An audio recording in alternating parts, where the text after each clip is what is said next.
And we'll have more on this story later in the hour. Meantime, 6 of the top Democratic presidential candidates took the debate stage in Las Vegas Wednesday night. Former New York City Mayor Michael Bloomberg qualified for the first time. He was a major target. Bloomberg faced questions about his record and behavior as a business leader. Here's what some of the candidates had to say.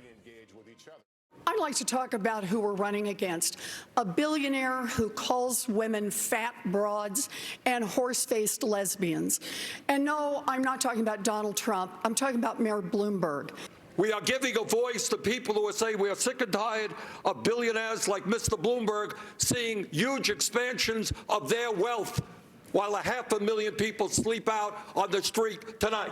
I've been told many times to wait my turn and to step aside. And I'm not going to do that now, and I'm not going to do that because a campaign memo from Mayor Bloomberg said this morning that the only way that we get a nominee is if we step aside for him. I want to bring in Caitlin Huey-Burns, Nikole Killion, Eugene Scott, and Melanie Mason. Caitlin is a CBSN political reporter. Nikole is a CBS News correspondent. Eugene is a political reporter for The Washington Post. And Melanie is a political reporter for the Los Angeles Times. Welcome to all of you. Caitlin and Nikole, you are in a neighborhood where Bernie Sanders supporters are canvassing. We'll get to Sanders in a second. But first, let's talk about Mike Bloomberg. Nikole, what is his campaign saying about his debate performance? Well, Michael Bloomberg actually referenced the debate earlier today during a stop in Salt Lake City, and he kind of suggested that he got a much friendlier reception in Utah than he did on the debate stage last night. So clearly feeling the fire. As far as his campaign is concerned, look, they acknowledge that he may not have had the strongest showing last night, considering he hasn't been on the debate stage in almost a decade. However, they do feel pretty pleased with his overall performance. They feel like all of the attacks and incoming fire that he took proved that he's a winner. They feel that he acted as the grown-up in the room and said he's just warming up, so they expect that he will build on this debate performance going forward. Well, Caitlin, how could Bloomberg's debate performance affect his White House bid? You know, for any other campaign, a performance like he had last night could derail his future. But because he has so much money, because he's able to self-finance his campaign, already spending lots and lots of money on the airwaves already in battleground states and Super Tuesday states, he can afford to continue to go on. You contrast that with some of the other candidates that we've seen really struggle in this race to even make the debate stage, to get the donor thresholds that were required for previous debates, and to raise money. Remember, these debates are a big way to fundraise for a lot of candidates. Elizabeth Warren is a good example of that, raising about $3 million just last night after what her campaign believes was a really good debate for her, in which she really went after Michael Bloomberg. And we're hearing from the other candidates competing against Bloomberg that they all feel pretty good about how he did last night, because they were expecting him to kind of be on the debate stage and match what he has been talking about on the airwaves. And these campaigns are seeing vulnerabilities in Michael Bloomberg's campaign. And so they are kind of continuing to go after him today. We've heard from Joe Biden, Elizabeth Warren, and likely Bernie Sanders as well. And so they think that Bloomberg's underperformance last night is an advantage to them moving forward. And Melanie, to follow up, Bloomberg's answers did receive a lot of criticism. One tense exchange was with Senator Elizabeth Warren after Bloomberg said he would not release former employees from non-disclosure agreements. Let's listen to some of that.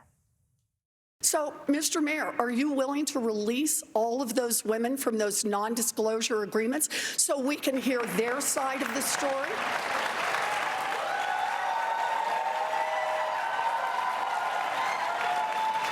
We have a very few non-disclosure agreements. How many is Let me that? finish. How many is that? None of them accuse me of doing anything other than maybe they didn't like the joke I told. And let me point, there's agreements between two parties that wanted to keep it quiet, and that's up to them. They signed those agreements, and we'll live with it. So, Melanie, how problematic could that issue be for his campaign? It could potentially be very problematic because, remember, think of one of the key demographics for the Democratic primary and the general election. it's women voters. And I was actually quite surprised that Michael Bloomberg didn't have a better answer for what was a pretty predictable attack line from Elizabeth Warren. There's been a lot of scrutiny over his treatment and his company's treatment of women. And the fact that he seemed to be pretty flat-footed in his answer, I think is sort of an indication of this rustiness that we've seen from not being on a debate stage for so long. So his presidential campaign can say, look, this was his first time out. He's going to have to shake the dust off a little bit.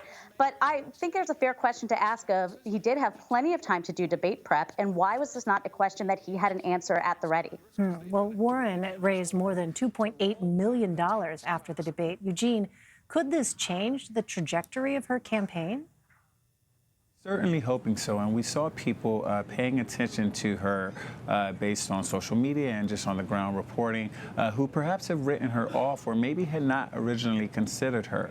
You know, she has this professorial approach to how she engages people and how she performs on the debate stage that has made some people question whether or not she could handle Trump in a general mashup. But I think last night she convinced quite a few people that perhaps she could, and that's why she saw her financial support increase significantly and pretty quickly. Moving forward, though, the questions remain, will she be able to keep this momentum and can keep people interested in a field that she's still not doing incredibly well in after Nevada? Let's talk about Bernie Sanders. He won the New Hampshire primary. He's surging in recent polls. Melanie, did he maintain his status as the front runner during the debate?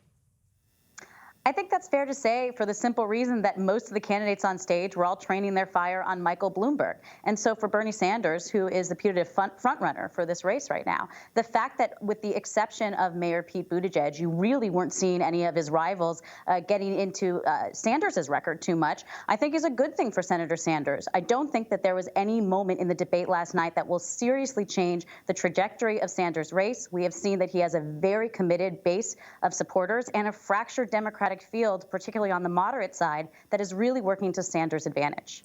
And Melanie, what is next for Sanders as he works to maintain this momentum? Well, Sanders, I think, is casting a pretty confident outlook in Nevada, and so he is looking ahead to the states to come. He will be in California on Friday holding a rally. California is the biggest delegate trove that will be voting on March 3rd and Super Tuesday. He and other candidates are really crossing the country. It's not just a matter of the early states anymore. We're really seeing this become a national campaign. And Caitlin, what's happening where you are with Sanders supporters canvassing, and what are they saying about the debate?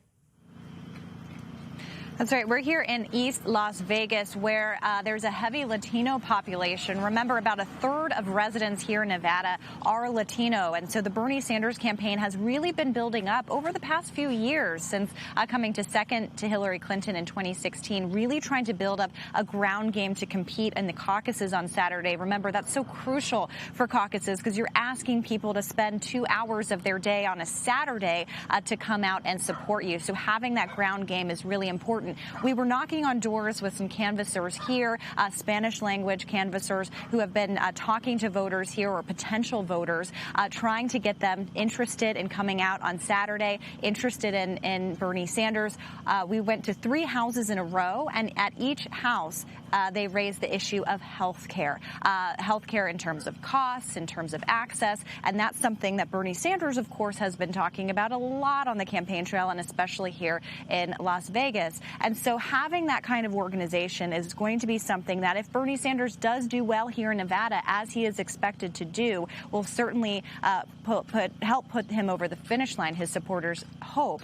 Canvassers here have been referring to him as Tio Bernie, Uncle Bernie, sensing a familiarity with him, and again trying to speak to Spanish language voters here, Latino voters here, and try to get them to turn out on Saturday. We also heard them talk to one man who said, yeah, he'd like to participate as long as he had a ride. So the Sanders canvassers said, we'll take your address and we'll make sure someone picks you up to go to the caucus on Saturday. So every vote counts, or every participant counts in a day like that. Yeah, let's talk about some of the other candidates. Pete Buttigieg and Senator Amy Klobuchar took jabs at each other, including this instance when Buttigieg criticized Klobuchar for not remembering the name of the president of Mexico. Let's watch. You're staking your candidacy on your Washington experience. You're on the committee that oversees border security. You're on the committee that does trade. You're literally in part of the committee that's overseeing these things. And we're not able to speak to literally the first thing about the politics of the country to ourselves. Are you trying to say that I'm dumb, or are you mocking me here, Pete? I'm saying that you shouldn't trivialize that I made an error. People sometimes forget names. I am the one that has, number one, has the experience based on passing over 100 bills. Caitlin, what has been the reaction of these moderate candidates going after each other? Yeah, that was a real moment in the debate. You could really feel the tension between those two candidates. And there's tension because they're competing for similar voters, the more moderate wing of the party, those voters who may have been inclined to Biden in the original go-round and have seen him slide in the polls, have been, attracted to the candidacies of Pete Buttigieg and Amy Klobuchar. Amy Klobuchar, of course, is coming off of that third-place finish, which was really a good finish for her in New Hampshire, trying to build out an organization to keep up here in Nevada and the Super Tuesday states. Pete Buttigieg sensing that rise, and that's why you saw him going after her. But the tension between the two was very palpable, and it raises questions about, whether while they're trying to duke it out for the more moderate voters, that has potentially helped Bernie Sanders continue to compete and kind of remain the front runner. And if he does well here in Nevada, his campaign believes that he will be in really good position for Super Tuesday. And I think what some of the more moderate candidates were hoping was to kind of consolidate that wing of the party to be able to take Bernie Sanders on. If that was the goal, I don't think they achieved that last night. Nikole, no surprise, President Trump was tweeting about the Democratic debate, saying Michael Bloomberg's performance was, quote, perhaps the worst in the history of debates, end quote. The president and Bloomberg have been going back and forth on Twitter this week. Nikole, does President Trump see Bloomberg as a threat to his campaign? Well, I think they see each other as potential threats. Look, it's very clear that Michael Bloomberg wants to take on Donald Trump. We have seen him go toe-to-toe with the president, as you mentioned, all day today, as the president has kind of tweeted his personal commentary about last night's debate and continuing to use that moniker Mini Mike, which, of course, I'm sure gets under Bloomberg's skin. So he has hit right back. For instance, in one of his tweets, he responded to the president, just you wait. You can keep tweeting, just you wait until November. And then he responded again in kind when the president put out yet another tweet about the debate. And Michael Bloomberg responded saying, shouldn't you be pardoning Roger Stone, you carnival barking clown? So look, if it ends up being the two of them, it's going to get nasty. We're getting a preview of that, but certainly it's clear that Bloomberg has Trump in his sights. And similarly, the president does as well. Keep in mind that the president has been spending the better part of this week here out west. He's been overnighting here in Las Vegas and then heading out to states like California and Arizona, where he had a rally last night. And even as the debate was going on, he again made comments in reference to Michael Bloomberg, although ultimately he said he'd be willing to take on any candidate. So certainly I think the back and forth between these two is just beginning. Yeah, I have a feeling you're right. So let's take a step back a moment. Amy Klobuchar saw a bump in the New Hampshire primary after her debate performance in the state. Eugene, how do we think last night's debate is going to impact the Nevada caucus this weekend? Well, regarding Amy Klobuchar, it's not really clear. I think she certainly got attention for trying to make the case that she is the most experienced moderate on the stage, but it doesn't appear that that's what voters are convinced of. I think what she was able to do was try to communicate to people who are very interested in Pete Buttigieg that perhaps he is not the most experienced moderate, and that is what I think her team perhaps could consider some level of a success if his steam actually is not as significant as it has been in some of these past caucuses. The reality is she needed a much better performance, I believe, than she had last night to finish above third, which is what she did in New Hampshire.